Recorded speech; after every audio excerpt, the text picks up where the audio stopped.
I'm going to continue where I left off this morning. I'm going to present three different treatments of the opacity represented by three different programs, SYNTHI, ATLAS12, and ATLAS9. Starting with SYNTHI, SYNTHI uses velocity or Doppler space as the variable, not wavelength or frequency. And so for a given species, the number of points per Doppler width is independent of where the wavelength. A line in the infrared that has 5 points per Doppler width will have match up with a line that's in the ultraviolet that has 5 points per Doppler width. And a Doppler shift will be a constant number of points shifted. So that means it's easy to do radial velocity shifts. You just shift the whole spectrum and it's already done. You don't have to worry about wavelengths or anything. And I've made a number of approximations, but they all depend on having high resolution spectra, because a small approximation on a high resolution spectrum doesn't affect much, whereas if you make approximations at low resolution and you only have a few points, then you're going to get into trouble. So main approximation is that I move the line centers of every line to the nearest point in the spectrum. And I give each line a symmetric Voigt profile. So the line center is at a point, and then the red and blue wings are identical. They go off on both sides. So that means you only have to compute one line wing. And there are cases where you have to do real calculations, like for hydrogen lines or autoionizing lines or whatever. And in those cases, you can put in a real profile that's asymmetric.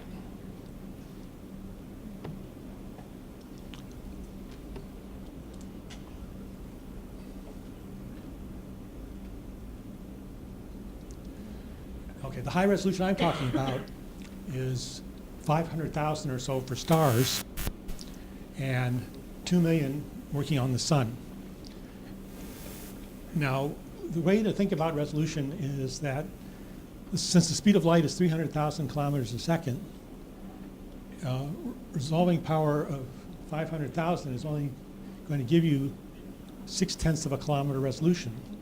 And so if you have features in your spectra where that matters, then you have to have high resolution.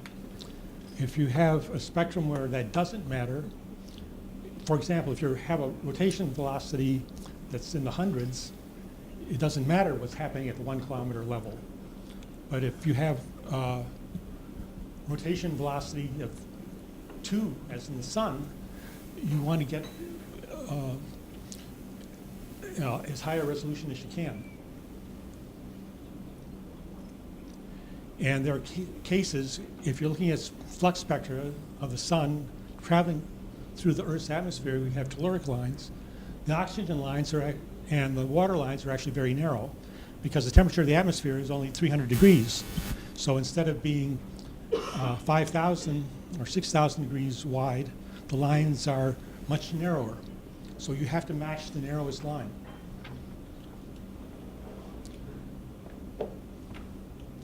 And even though I do everything at high resolution, it actually doesn't cost anything to produce spectra at low resolution, because you can always broaden the spectrum and to any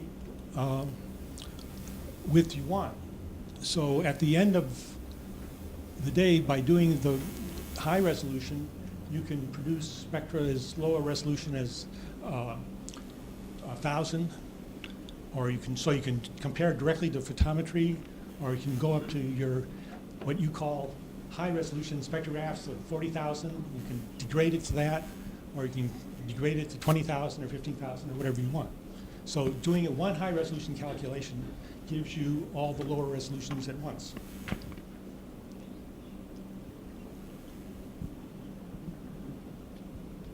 Now, one of the reasons for doing this is that there are absorption edges in the ultraviolet, well, they're also in the visible, where you have series of lines that merge into continua.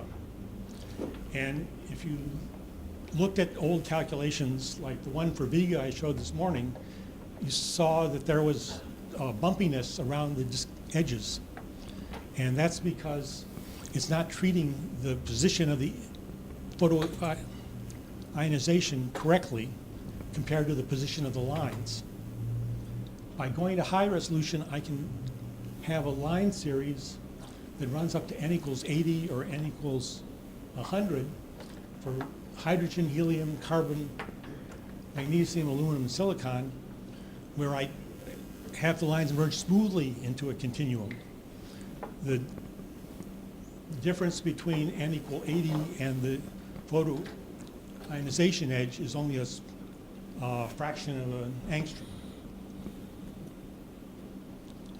And that also applies not just to Cynthia, but to ATLAS12. That is also based on having high resolution spectra.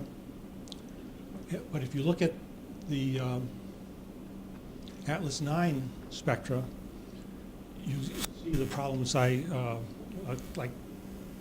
in Vega this morning. The program can treat any number of lines.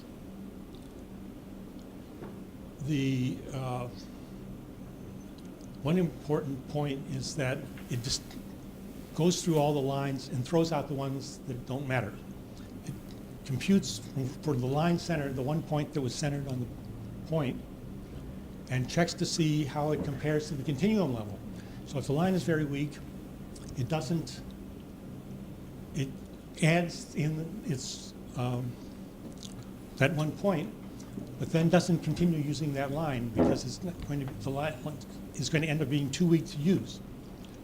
If you go to the sun, I increase that cutoff, or decrease that cutoff to 1/10,000th, because my spectra for the sun are good enough that a line that's only has a depth of 1/10% looks gigantic. In fact, you can actually make out the profiles easily. So for each of the lines it saves, it writes out all the line data, including the GF values, the damping constants, and the wavelengths, and makes a file.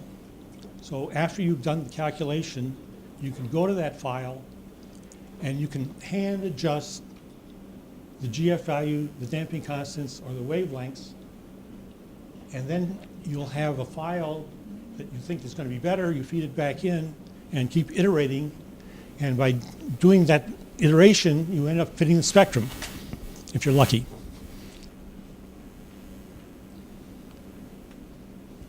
So I went through this morning that Cynthia is actually a whole series of programs for equation of state and opacity, whatever. And the end result is a plot that shows your computed spectrum relative to the observed spectrum, and you look at that plot and decide how to adjust the line data. And we saw this picture this morning. I assume you're all sick of it.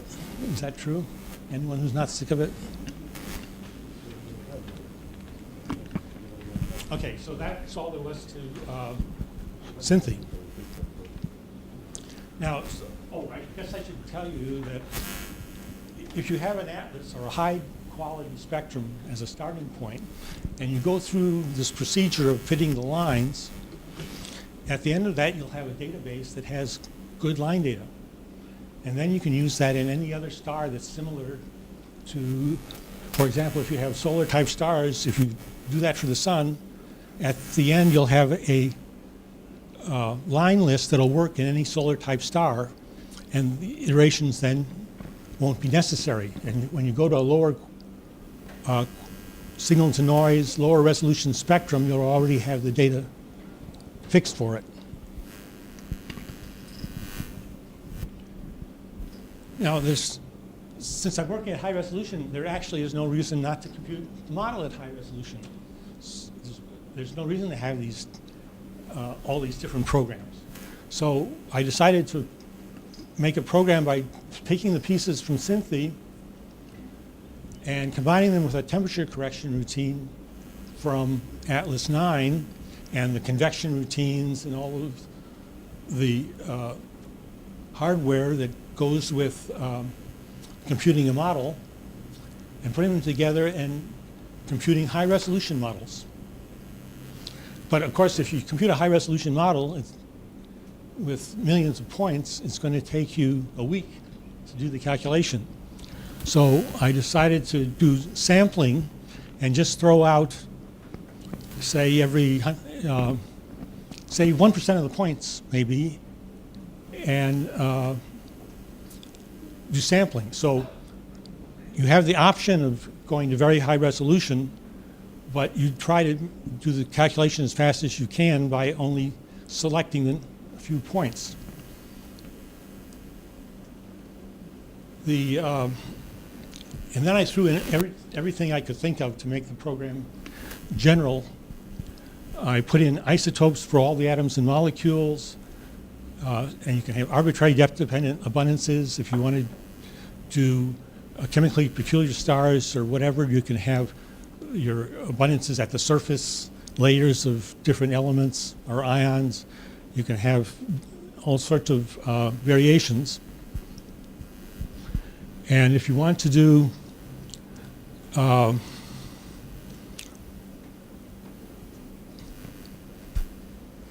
pulsating stars, since this is an equilibrium program, you can't actually do the hydrodynamics, but you can take a snapshot of a pulsating star and then generate the velocity field from that pulsating model and put it into the atmosphere model, and then generate a spectrum.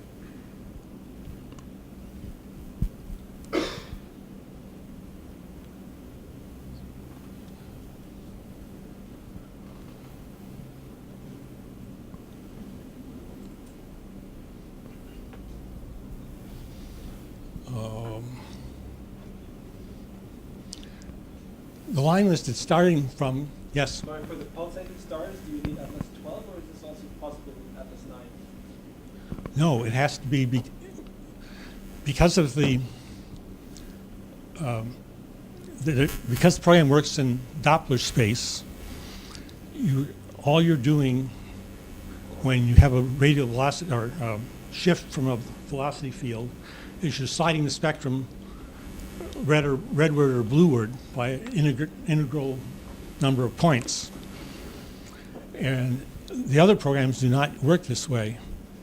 The ATLAS9 has real wavelengths. So you'd have to compute and rescale the spectrum to slide it in radial velocity. So introducing a velocity field is simply shifting this, at each depth a different number of points. So it's a fundamentally different thing.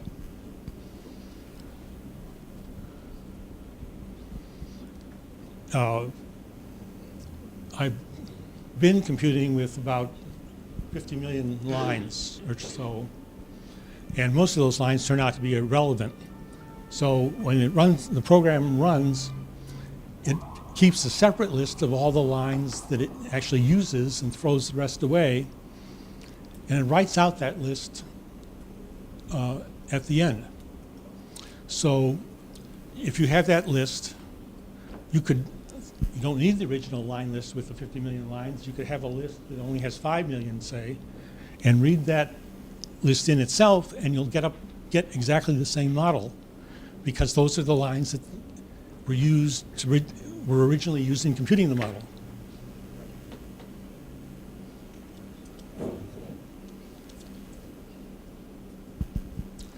So another thing you can do is, since you have that list of lines that went into the model, by using subroutine RPact line, you can feed that line list into Synthi and generate the whole spectrum at high resolution using exactly the same lines as went into the opacity in the model atmosphere program. So in fact, that's what I recommend doing, computing the model using a low resolution sampling, and then taking the result and taking that line list and generating a high resolution spectrum. You can find examples of those spectra on my website where I've computed a model and then generated the whole spectrum from it. So as Tanya mentioned this morning, there are two kinds of line data. Data with good wavelengths that are between energy levels that are real and have been measured in the laboratory and that have very small errors. And so you can compare those computed spectra to observed spectra and check the wavelength scale or do cross correlations, determine radial velocities.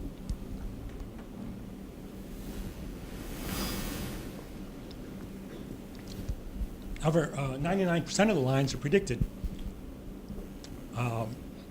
So the energy levels were predicted in a calculation. The difference between the two energy levels that are each predicted is very uncertain. It could be off by 100 angstroms, 10 angstroms, whatever. So we know that those lines are in the wrong place, and they might be anywhere in a 100 angstrom interval, say. But you also know that there are a lot of them, and they are statistically likely to average out. So if there's a line that's 100 angstroms off this way, there's just as likely to be a line 100 angstroms off in this direction. So the total, if you integrate over the interval, the total opacity, if you integrate over the interval, is pretty much independent of the errors in the wavelengths.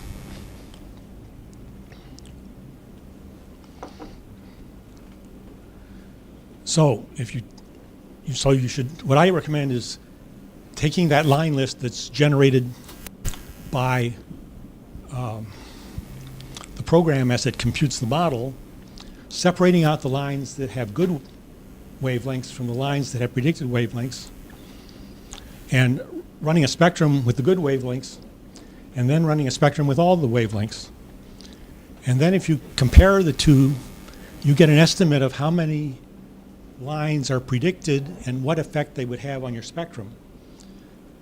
If you always know that they're going to add opacity, and your computed spectrum just using good lines is going to underestimate what is present. There are always lines, more lines than you can see or make out.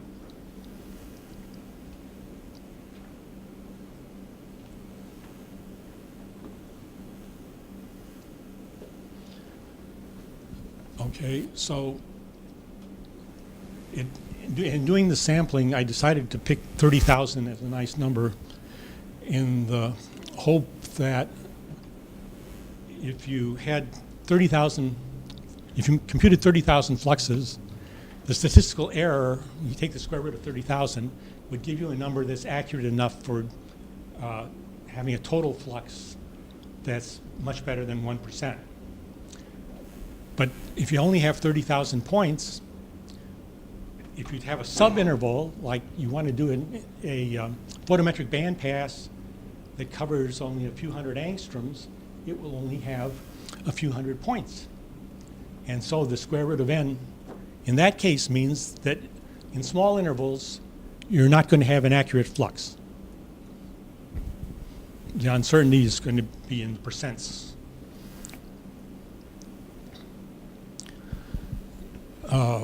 So what I do is compute the sampling, as I said, and then go back and compute a high resolution spectrum with Synthi. So the sampling range is set from 10 nanometers to 10 microns. There's 10,000 points from 10 nanometers to 100 nanometers, 10,000 from 100 nanometers to 1 micron, and 10,000 out to 10 microns. And that's for an O star. If you lower the effective temperature, the Planck function is going to move redward, so that sampling scheme is not going to work. You're going to lose the infrared. So you have to keep shifting the starting point redward. So at lower temperatures, I shift to the helium edge at 22 nanometers, the helium-1 edge at 50, the Lyman limit at 91, or the carbon-1 limit at 124. And I assume that there's no flux blueward of that limit. And that's pretty clear if, for example, for helium-2, because if you look at a calculation of the helium-2 continuum, there's no flux. So that's not a bad approximation. On the other end, on the red end, the flux keeps going no matter where you stop the limit. However, it tends to be a black body spectrum with very weak line opacity, so you can just actually hand compute that if you wanted to, but the computer integrates that analytically and tacks it on to the end. And this is the expression that gives you the wavelength of every point in the sampling.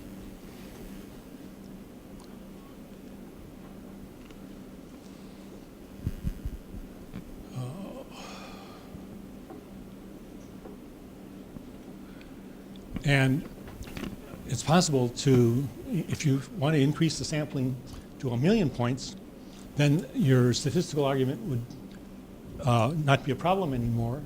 Both the total flux would be integrated correctly, plus the small intervals where you want to compute photometry. So that's another option, but it takes more computer time. Okay, now I'm going to talk about distribution functions.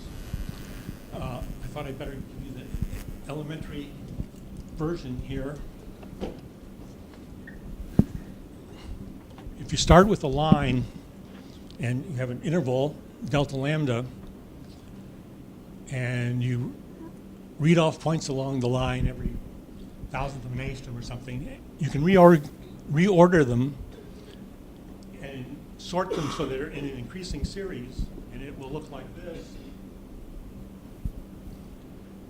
And then if you divide by the width of the interval, you'll end up having a distribution function.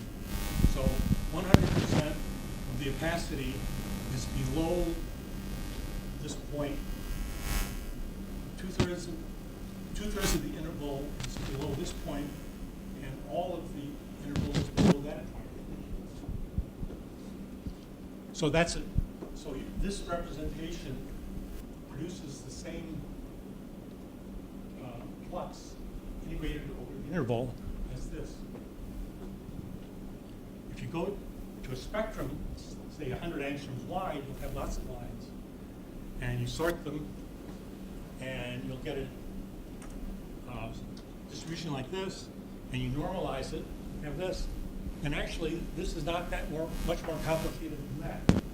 So if you've reduced the integration over 100 angstroms into the integration, the same amount of work as an integration over one line.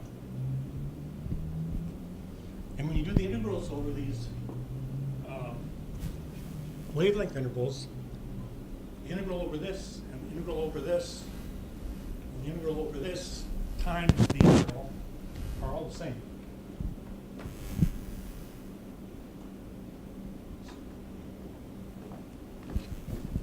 So here's an old real calculation for 100 angstrom bandpass blueward of the Walmart is continuity at 10,000 degrees almost.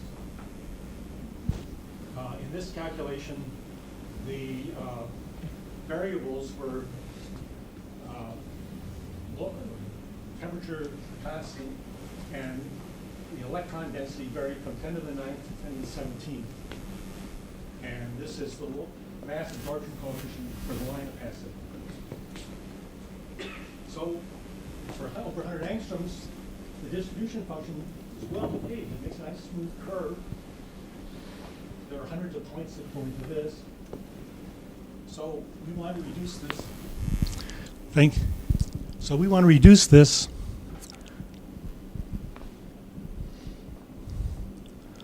to get our to save computer time. We want to reduce this big calculation to something simple. So instead of following these curves, we used a step function.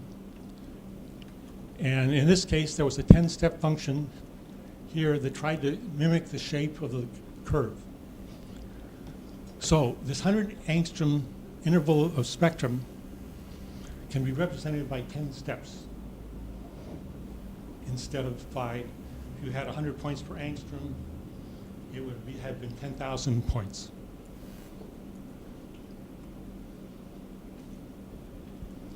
So if you evaluate that point at the center of the interval.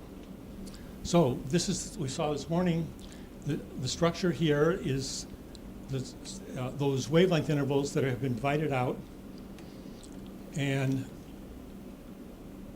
we can notice a number of shortcomings when you do that. Since you move the wavelengths, okay, I better tell you where this is. This is 3,300 angstroms. This is the Balmer discontinuity at 3647, Paschen discontinuity at 8205, H alpha beta gamma, the series merging into the continuum here, and the Paschen lines merging in the continuum there. Now, every Balmer line, every hydrogen line has moved. It's no longer in its original place because it's gone to the center of the interval. And the sides of the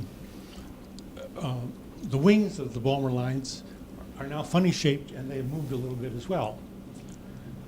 However, if what you're interested in is integrating over the total spectrum, moving the line around a little bit doesn't change the integral significantly. If you're trying to match a continuous opacity, continuous spectrophotometry, you'd have a problem because the lines would be all misregistered.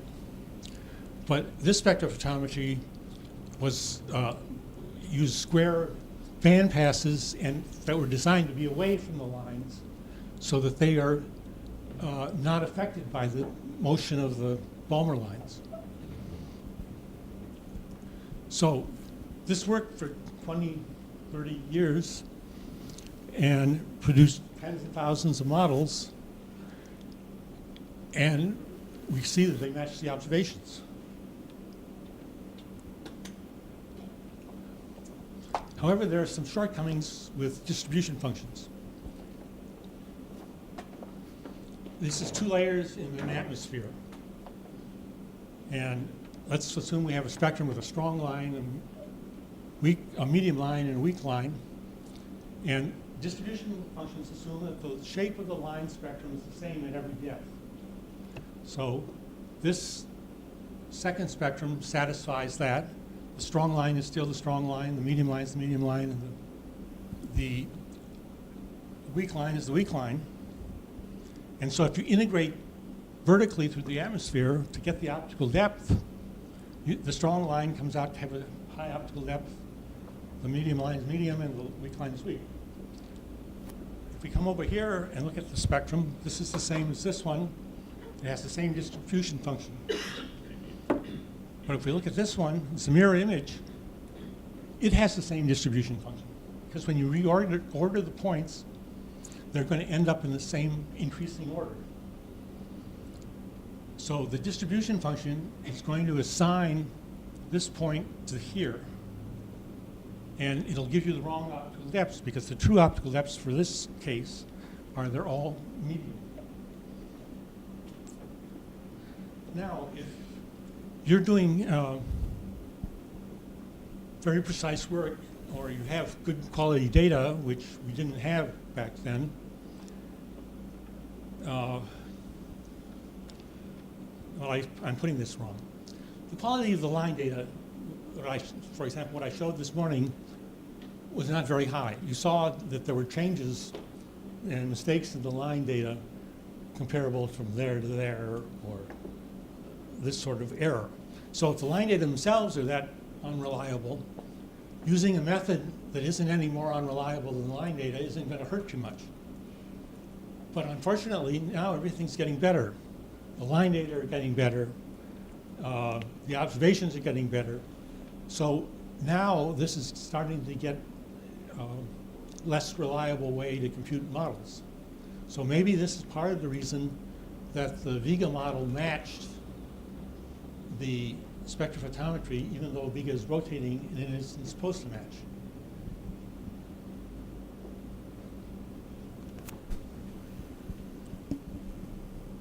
So I'm just going to give you a few details of the DSynthi program that actually computes these. It makes up a table of temperatures and pressures, or temperatures, electron numbers, or temperatures and densities, which is like having a model. Except in the model you just have one pair of temperatures and pressures. Here we could have 50 temperatures, say from 2,000 to 200,000 degrees, and 30 pressures running from, say, 10 to the minus 2 to 10 to the 6th, or 10 to the 8th. And so you end up having a big rectangular table that you're going to interpolate to get your data. And the key point is you always try to factor out everything about temperature that you can and use the other variable as the running variable. So you pick a temperature and then you run through all the pressures. That way you only have to compute the Boltzmann factors and the exponentials that have temperature once for a whole row of pressures.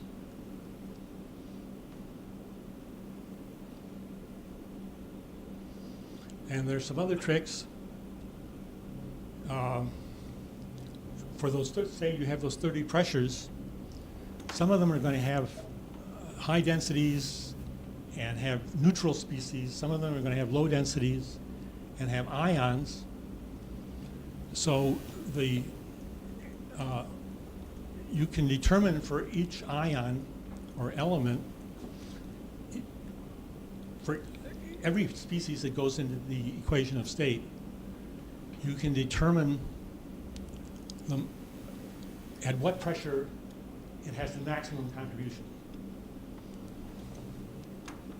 So let's call that Nmax, the maximum contribution. And then if you start reading through the line list and you multiply Nmax times the GF value for a line times the Boltzmann factor for a line, you'll get some number that's proportional to the line strength. And you can compare that number to the cutoff, some cutoff value from the continuum. And so if the line is above that cutoff, you save it, and you then use it in your calculations of all the pressures. But when you do that, the line, you throw out all the other lines. So you end up throwing out 99% of the lines, or 90% of the lines. And so you automatically remove molecules at high temperatures, you automatically remove high ions at low temperatures, you automatically remove high energy levels at temperatures that are low.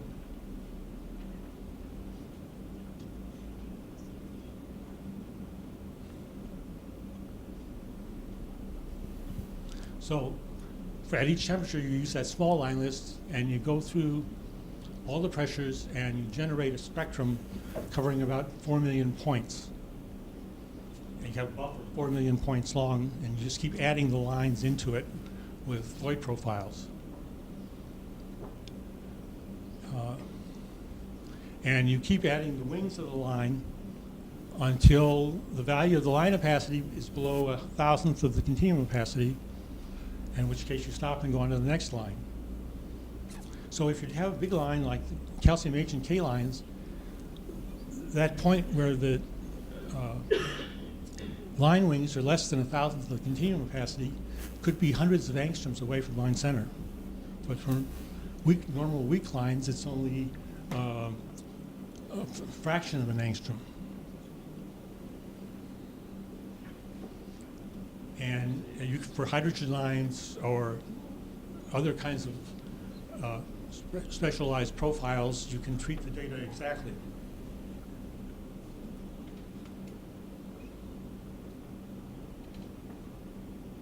So you end up having 4 million points that are your spectrum, opacity spectrum. that spectrum has no microturbulent velocity. We didn't mention anything about microturbulent velocity. It turns out all you have to do to compute microturbulent velocity, if you have spectrum, is you Fourier transform the spectrum, Gaussian broaden the Fourier transform, and transform back. So you can generate spectra for a range of microturbulent velocities by simply doing forward and reverse Fourier transforms. So they're practically free.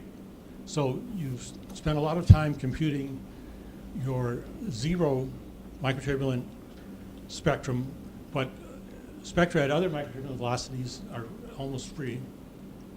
So we managed to add a free variable, microturbulent velocity, to our table. So the table now runs through temperature, pressure, and microturbulent velocity. So you have this big array. If you wanted to have distribution functions, you then just break it up into wavelength intervals, and in each wavelength interval, compute the distribution function, and then you tabulate those. So if your 4 million point spectrum, say you have 1,000 or a few hundred wavelength intervals, gets reduced to 12 numbers or 10 numbers for each distribution function times the number of intervals. So you've reduced the problem from having 4 million points to having 10,000 points, which is whatever it is, it's a lot faster.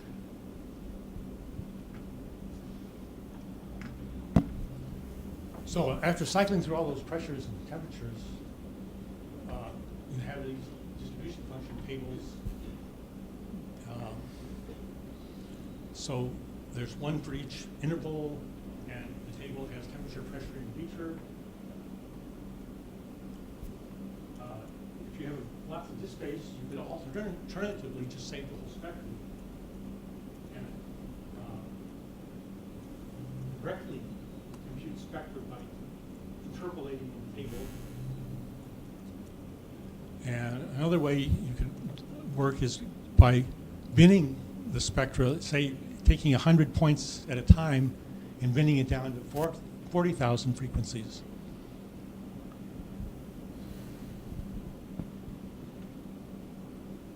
So that's worn you all out and worn me out, and I'll take questions.